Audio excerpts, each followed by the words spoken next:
কালিমার দাওয়াত পেতাম না, ইসলামের দাওয়াত পেতাম না, আল্লাহর পরিচয় পেতাম না। মাজার ওয়ালারাই আমাদেরকে মসজিদ ওয়ালা বানিয়ে দিয়ে দিয়েছে।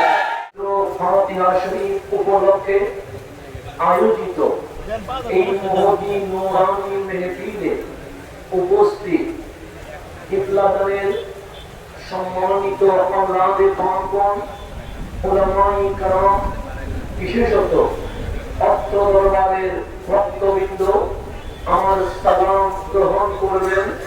আসসালামু আলাইকুম ওয়া রাহমাতুল্লাহি ওয়া বারাকাতুহু। ওয়া আলাইকুম আসসালাম। যেহেতু রাত ১টার পর আমাদের জিয়ারত কর্মসূচি আছে, সেই কারণে সময় সংক্ষিপ্ত। আমার বিষয় নির্ধারিত আউলিয়া কেরামের রূহানি শক্তি, এটা আসলে বিশ্বাস করা যায় কিনা, কারণ বর্তমানে সোনার বাংলায় হুসাইনের চেয়ে এজিদ বেড়ে গিয়েছে। আজকে মাজার বাংলার প্রতিযোগিতা শুরু হয়েছে। এই সময় আমাদেরকে জানতে হবে আমরা কি মাজারের পক্ষে থাকবো না বিপক্ষে থাকবো। একটা জিনিস মানা দরকার, এই মাজার আছে বলে কালিমার দলিল রয়ে গেছে, এই মাজার আছে বলে ইসলামের দলিল রয়ে গেছে। যারা মাজার বাংলার এই উৎসবে মেতে উঠেছে তারা মাজারের বিরুদ্ধে লাগে নাই, তাই ইসলামের মূল পরিচয়ের বিরোধিতায় লেগে গেছে। সেই কারণে আমার নবীজির মাধ্যমে, হাদিসে কুদসির মাধ্যমে, বুখারী শরীফে আল্লাহর হাবিবের মাধ্যমে আল্লাহ জানাচ্ছেন, মান আদা লি ওলিয়া, যে আমার ওলির বিরোধিতা করবে, যে আমার ওলির বিরুদ্ধে চলে যাবে, আল্লাহ বলে বান্দারে তোমরা যদি তাদের বিরোধিতা না করো, তোমরা যদি তাদের বিরুদ্ধে কিছুই না বলো, সমস্যা নাই। ফাকাদ আনজামতুহু বিল হারব, আমি আল্লাহ নিজেই ওই বিদ্বেষীদের বিরুদ্ধে আমি আল্লাহ যুদ্ধ ঘোষণা করে দিয়েছি। বলেন যুদ্ধ ঘোষণা করছে কে? আল্লাহর বিরুদ্ধে কেউ যদি যুদ্ধ করে জিতবে কে? বান্দাই না আল্লাহ? আল্লাহই তো জিতবে। তা আল্লাহর ওলি কেমনে হয়? আল্লাহ বলে ওয়ামা তাকাররাবা ইলাইয়া আবদি বিশাইইন আহাব্বা ইলাইয়া মিম্মা তারাকতু বিআলাইহি। আল্লাহ বলে আমার বান্দা যেই সমস্ত ইবাদতের মাধ্যমে আমার নৈকট্য হাসিল করে থাকে, তার মধ্যে সবচেয়ে সেরা ইবাদত হচ্ছে ফরজ আমল করা। সেই কারণে দেখবেন আমরা নামাজ আগে মাহফিল পড়ে, এরপর আল্লাহর হাবিব বলছেন ওয়ামা ইয়াতালু আবদি ইয়াতাকাররাবু ইলাইয়া বিন-নওয়াফিল। আল্লাহ বলে হাবিব যে ফরজ কাজ করলো, সে নৈকট্য অর্জন করলো, কিন্তু ফরজের সাথে যখন নফল লেগে যাবে, এই ফরজের সাথে যখন জিকির লেগে যাবে, এই ফরজের সাথে যখন দরুদ লেগে যাবে, এই ফরজের সাথে যখন ইয়া আল্লাহু ইয়া রাহমানু ইয়া রাহিম লেগে যাবে, এই ফরজের সাথে যখন ইয়া রাহমাতাল লিল আলামিন লেগে যাবে, আল্লাহ বলে আত্তা ওহিব্বাহু, যখন বান্দা ওই পর্যায়ে পৌঁছে যায়, আমি আল্লাহ নিজেই বান্দাকে ভালোবাসতে শুরু করে দেয়। আল্লাহরে শুধু আপনি ভালোবাসেন না, আপনি যে বলছেন ইয়া আল্লাহ মালিক তোমারই ভালোবাসি, ইয়া রহমান মালিক তোমারই ভালোবাসি। আল্লাহ বলে বান্দারে ফরজ প্লাস যখন নফল বেড়ে গেছে, তোমার রহমতের সময়ে জিকিরের ডাক যখন বেড়ে গেছে, তোমার নফল আমল যখন বেড়ে গেছে, হাত্তা উহিব্বাহু, আমি তোমাকে ভালোবাসি।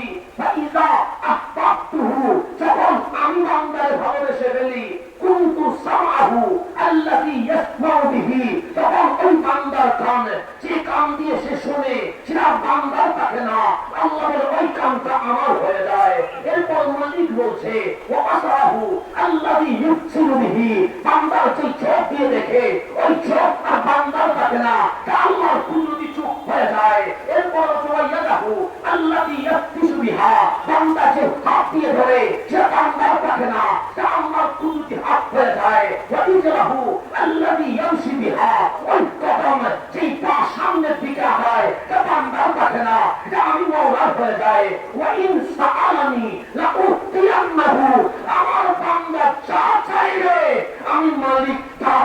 থাকে। বান্দার ছোট আর বান্দার থাকে না, সেটা মার কাজ হয়ে যায়। আল্লাহ বলে আমি মালিকের হয়ে যায়। সেই কারণে যখন কোরআন খুলবেন, কোরআনের মাঝে একটা সূরা আছে, নাম তার সূরাতুল কাহফ। আমার বিষয় আউলিয়া কেরামের রূহানি শক্তি। এখন আসেন, আমরা সবাই জাকের মঞ্জিলে এখন বসে আছি। কেউ গরু নিয়ে এসেছেন, কেউ ছাগল নিয়ে এসেছেন, কেউ মুরগি নিয়ে এসেছেন। এইভাবে অসংখ্য হাতিয়া নিয়ে আপনারা এখানে উপস্থিত হয়েছেন। কেন? বিশ্বাস করেছেন কুরবানি হইতে পারলে দামি হওয়া যায়। এখন আসেন কবির মনোযোগ। আপনারা যে হাদিয়া নিয়ে আসলেন, আপনাদেরকে জিজ্ঞেস করা হয় কয়জন এসেছেন, তখন বলবেন কাফেলা 3 জন, 5 জন, 7 জন। কিন্তু সাথে যে গরু ছাগল আছে, এগুলাকে কি সংখ্যায় বলা হয় না? আপনি কি বলবেন আমি সহ 5 জন, সাথে গরু একটা, 6 জন, এরকম কেউ বলে না। কিন্তু সূরাতুল কাহফ খুলেন, আমার মালিক বলছে সায়াকুলুনা সালাসা, অচিরেই বক্তারা মাহফিল করবে। কোন বিষয়ে? আল্লাহর আসহাবের কাহফ বিষয়ে। তো মালিক কি বলবে? যে কেউ বলবে সালাসা, ওই বনী ইসরাইলের আসহাবের কাহফ নামক যে বলিরা, ওদের সংখ্যা 3 জন। আল্লাহ বলে 3 বলিস না, রাবিউহুম কালবুহুম, ওরা 4 জন, চতুর্থ নাম্বার তাদের কুকুর। আল্লাহ বলে ওয়ায়াকুলুনা খামসাতুন, কেউ বলবে 5 জন। আল্লাহ বলে 5 বলেছিস, হেরে যাস না। তারপর বল সাদিসুহুম কালবুহুম, তাদের 6 জন, তাদের কুকুরটা। আল্লাহ বলে লেবাজমান লিল গায়ব, ধারণা করে বলবে ওয়ায়াকুলুনা সাবাতুন, অনেকেই বলবে 7 জন। আল্লাহ বলে বান্দার সাথে থেমে যাস না, ওয়াসামিনুহুম কালবুহুম, তাদের 8 নাম্বার কুকুর। আসহাবের কাহফের সাথে একটা কুকুর চলে গিয়েছিল। তাফসীরে বলছে ওই 7 জন আল্লাহর ওলি যখন ছিল, ওরা ছিল বনী ইসরাইলের। ওই জামানায় যিনি শাসক ছিলেন, উনি আল্লাহ বিরোধী ছিলেন, মালিকের জিকির পছন্দ করতেন না। ওই 7 জন আল্লাহর ওলি মিটিং করলেন, আমরা তো নামাজ পড়তে পারছি না, আমরা তো লা ইলাহা ইল্লাল্লাহ জিকির করতে পারছি না, আমরা তো ইয়া আল্লাহু ইয়া রাহমানু ইয়া রাহিমের জিকির করতে পারছি না, কি করব? এই 7 জন ওলি বললেন আমরা গভীর রাতে কোন পাহাড়ের চূড়ায় কোন গুহায় আশ্রয় নিব। কেন? এই জালেম শাসক যতদিন থাকবে ততদিন মাওলার জিকির করা সম্ভব নয়। যেখানে জালেম থাকে সেখানে আমরা থাকবো না। 7 জনের মিটিং কনফার্ম হয়ে গেল, গভীর রাতে বের হয়ে গেছে। একটা কুকুর ওনাদের পিছনে লেগে গেছে। আল্লাহর ওলিদের ভেতরে রহমত থাকে, দয়া থাকে, মমতা থাকে। ওরা বলেন কুকুর, তোমার কাজ হচ্ছে রাতে চিল্লানো, দিনের বেলায় ঘুমানো। আমরা চলে যাচ্ছি অনেক দূরে, যেখানে কেউ আমাদের আওয়াজ শুনবে না। তুমি যদি চিল্লাও, তুমি যদি আওয়াজ করো, আমাদেরকে বাদশা ধরে ফেলবে। তুমি ধরে ফেলে আমাদের উপর আঘাত করবে। কুকুর চলে যাও। কুকুরে বোঝায়, কুকুর যায় না। কুকুরকে চড়ায়, চড়লে কতটুকু যায়, আবার ওলিদের কদমে চলে আসে। 7 জন ওলির মাঝে একজন ওলি পাথর নিয়েছে ওই কুকুরকে মারার জন্য। কুকুর সামনের 2 পা, 2 কানা পা আসমানের দিকে তুলে দিয়ে মনোজাত করেছেন, আমার নাম কুকুর, মানুষ আমার নাপাক বলে, আমি নাপাক হতে পারি, কুকুর হতে পারি, সৃষ্টিতে নিকৃষ্ট হতে পারি, কিন্তু আমার বুকে অলি মহব্বত রয়ে গেছে। তারা আমাকে তাড়াইয়া দিতে চায়। কখনো বলে আমি নাকি চলে যাইতাম, কখনো আমার দোয়ায়, কখনো আমার পাথর মারে। মালিক আমার আওয়াজ নাই, শব্দ নাই, সাউন্ড নাই, ওনাদেরকে বুঝাইতে পারছি না। মালিক আমাকে আওয়াজ করার শক্তি দাও। এতটুকু মনোজাত করতে পারি, কুকুরের দোয়া কবুল হয়ে গেছে। কুকুরের ওই মুখ মানুষের মতো কথা বলছে, আমি বলি নাই। তাফসীর বলছে ওই কুকুর আসহাবে কাহফকে ডাক দিয়ে বলছেন, আপনারা আমার পাথর মারিয়েন না, আপনারা আমার দৌড়াইয়েন না, আপনারা আমাকে তাড়াইয়া দিয়েন না। কেন? আমি কুকুর হতে পারি। ইন্নী উহিব্বুল আউলিয়া ওয়াস সালিহিন, আমি কুকুর। খোদার কসম করে বলছি, আল্লাহর কসম করে বলছি, আমি আল্লাহর ওলিকে বেশি ভালোবাসি। আপনি বলতে পারবেন কুকুর বলছে, কত নাদান হয়ে গেছি আমরা। আমরা ওলিকে মুহাব্বত করি, এ কথা বুক ফুলাইয়া বলতে পারি না।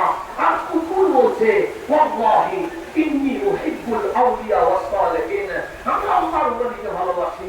তখন আসহাবে কাহাফ বলে যে যারে ভালোবাসে সে তো তার সাথেই থাকতে হয়, তার কায়া দেওয়া যায় না, চল আমাদের সাথে।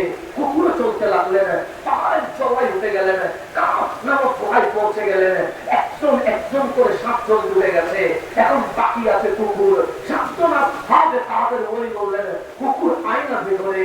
কুকুর উত্তর দিচ্ছেন, আমি গোলাম, গোলাম মুনিবের বিছানায় ঘুমাইতে পারে না, গোলামের কাজ খেদমত দেওয়া, আমি ঘুমাইতে আসি নাই, আমি কুকুর গোলামি করতে এসেছি। আপনারা এখানে বসে আছেন, এক একজন এক এক রকম ভাবে বসে আছেন। কে কিভাবে বসলেন? হামিদি সাহেব এই মাহফিল করবে না। কে কিভাবে বসলেন? সিদ্দিকী সাহেব এই মাহফিল করবে না। আপনি কিভাবে বসলেন?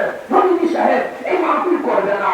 এই ফরিদপুরে অসংখ্য কুকুর আছে, কোন কুকুর কিভাবে ঘুমায় কেউ কখনো বলবে না। কিন্তু ওই কুকুর গুহার বাহিরে যখন 7 জন ওয়ালির গোলামিয়তে ব্যস্ত হয়ে গেছে, আমার মালিক বলছে ওই কুকুরের মাহফিল যদি কোনো বক্তা না করে সমস্যা নাই, আমি আল্লাহ করব। ওয়াকাল্লুহুম বাসিকুম জিরাইহি বিল ওয়াসিদ, যা সাবে কাদের কুকুর সামনে 2 পা বিছায়া দিয়া, পিছনে 2 পা পাস করে দিয়া বসে আছে। আমার মালিক কুকুরের মাহফিল করছে কেন? আর কুকুর নাপাক যখন ওলির সাথে বেঁচে যায়, আমার মালিক বলে নাপাক আর নাপাক থাকে না, পাক কোরআনের মাহফিলের বিষয় হয়ে যায়।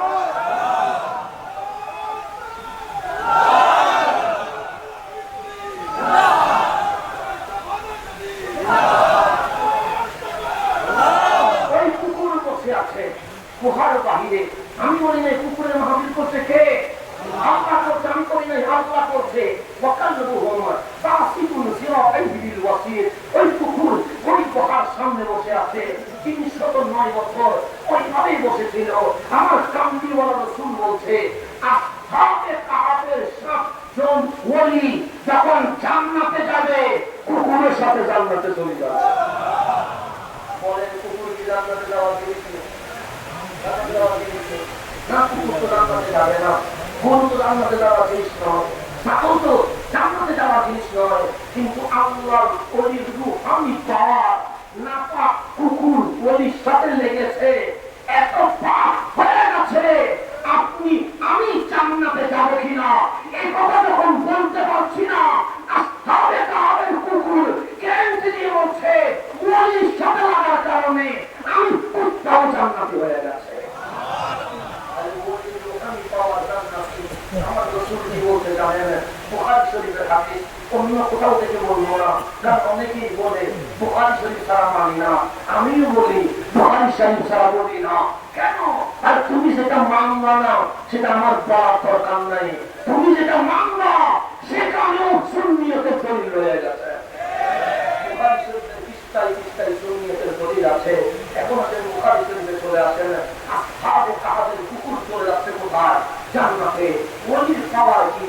ক্বালা রাসূলুল্লাহ সাল্লাল্লাহু আলাইহি ওয়াসাল্লাম, আমার কামলিওয়ালা বলেন, মা মুজাহাদাতুল আহাদিকুম বিল হাক্কি ইয়াকুনু লাহু ফিদ দুনিয়া। আমার রাসূল বলেন, ও আমার উম্মত, তোমরা হকের জন্য, সত্যের জন্য, ন্যায়ের জন্য, ইনসাফের জন্য আর দুনিয়ায় কি সংগ্রাম করছো, কি মুজাহাদা করছো? মুজাহাদা মানে পরস্পর ঝগড়া করা। আমি খালি এই শব্দের অনুবাদ করতে পারবো না, শুধু অনুবাদ মত জানতে ইচ্ছে করে আমি সাহেবকে জিজ্ঞেস করে নিয়ে আল্লাহ রাসূল বলছেন, তোমরা দুনিয়াতে হক প্রতিষ্ঠায়, ইনসাফ প্রতিষ্ঠায়, ন্যায় প্রতিষ্ঠায় কি ঝগড়া করেছো? বিআসাবতি মুজাদালাতিন মিনাল মুমিনিন লিরাব্বিহিম বিআহওয়ানিহিম আল্লাযীনা উদখিলুন নার। আর তারা জাহান্নামে চলে গেছে, তাদের পক্ষ হইয়া আল্লাহর ওলি সেদিন আল্লাহর সামনে সেই মুজাদালা করবে, সেই মুআনাকা করবে, সেই মুজাদালার সামনে দুনিয়ার কোনো মুজাদালা টিকতে পারবে না। আমি মুজাদালা করি না, পরে কত কথা, কত কথা, আমি শব্দটা অনুবাদ করলাম না।